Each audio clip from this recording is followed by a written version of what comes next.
Je n'ai pas du tout un parcours d'archiviste classique. J'ai fait des études d'histoire de l'art après un bac littéraire.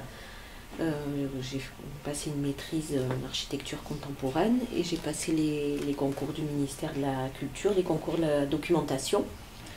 Tout d'abord le concours de secrétaire de documentation en option documentation.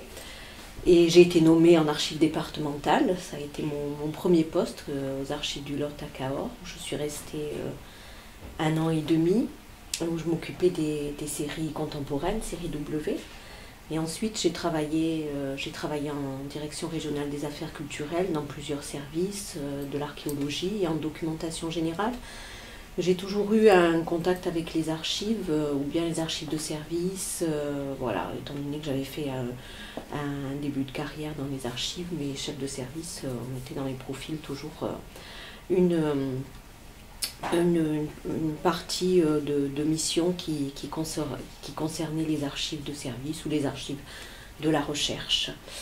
Et il y a 9 ans, j'ai souhaité retourner dans un service d'archives, donc les Archives nationales d'outre-mer, pour m'occuper de fonds patrimoniaux. Voilà, donc je m'occupe des fonds de l'Indochine et de l'Inde, donc de l'Asie.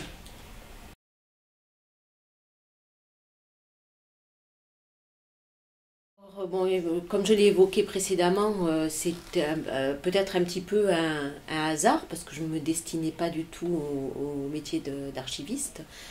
Mais c'est effectivement un mélange entre la connaissance de l'histoire, de certains fonds, le contact qu'on a avec les chercheurs et le public. Je trouve ça très important dans nos métiers. C'est justement parce que je perdais cet aspect du métier dans la documentation que j'ai souhaité revenir vers les archives. Et puis l'aspect aussi de la valorisation des fonds qui est très importante à mes yeux et qui permet justement de faire rayonner un service, de faire rayonner nos fonds et de les faire connaître.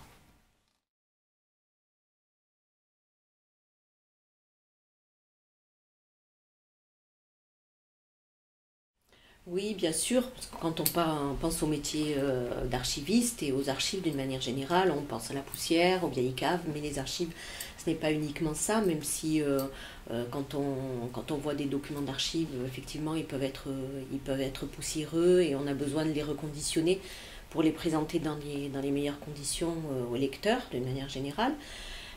Mais les archives, c'est effectivement aussi, au-delà de l'instrument de recherche que l'archiviste va produire, ça peut être aussi une valorisation, un focus particulier sur un fonds qui présente des documents exceptionnels ou particuliers.